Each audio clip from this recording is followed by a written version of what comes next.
Thank you your honour, मैं माफी चाहूंगा, आज मैं कोर्ट में सबूत लेकर तो नहीं आया। क्या करूं, क्लाइंट का सच व्हाट्सएप फॉरवर्ड में नहीं था, तो जनाब प्रिंट नहीं कर पाया। और जनाब मेरी लर्न्ड अपोजिशन को देखकर लगता है कि उनके पास सिर्फ सबूत नहीं, पूरा का पूरा सीरीज लिखा हुआ है। क्यों शुक्ला साहब, गुड मॉर्निंग। जनाब कभी कभी सच इतना सिंपल होता है कि कुछ लोग उसमें जबरदस्ती मसाला छिड़क कर सर्व करते हैं, जैसे इस केस में शुक्ला साहब एंड टीम कर रही।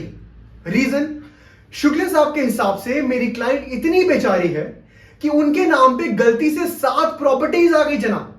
लेकिन सही बात तो यह है जनाब कि मेरी क्लाइंट इतनी बेचारी है कि 3 साल से बेल का इंतजार कर रही है, जिसका नाम फाइल के एक टाइपो में गलत लिखा गया था, और इस गलती की सजा जिंदगी भर का ट्रायल जनाब। पर जलान साहब वो मुद्दे की बात है ही नहीं। शुक्ला साहब, शुक्ला साहब, मैं हारने जीतने नहीं आया हूं बाकी वकीलों की तरह। जज साहब मैं तो यह याद दिलाना चाहता हूं कि कभी कभी जस्टिस फाइल के पन्नों में नहीं, आंखों में भी दिखती है, और इनकी आंखों में साफ दिख रही है जनाब। बिना सबूत के सबूत बनाने की कोशिश कर रहे हैं।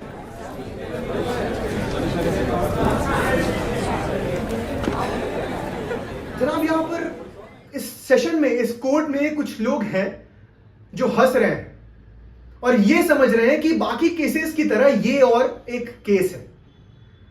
तो प्लीज याद रखिएगा, कल आपकी कुर्सी में भी कोई और हो सकता है अगर आपका नाम लिखते वक्त एक ही जगह ओ लिखा गया तो। दैट्स ऑल जनाब, मैं बस दरख्वास्त करना चाहता हूं इस कोर्ट से कि क्या अब हम सिर्फ एक्चुअल ट्रूथ पे बात कर सकते हैं, या फिर शुक्ला साहब मुझसे भी एक सीरीज साइन करवा रहे हैं। एक और बात शुक्ला साहब, अगर मैं ये केस हार गया ना तो अपना नाम और काम दोनों बदल लूंगा, लेकिन अगर जीत गया, थैंक यू योर ऑनर।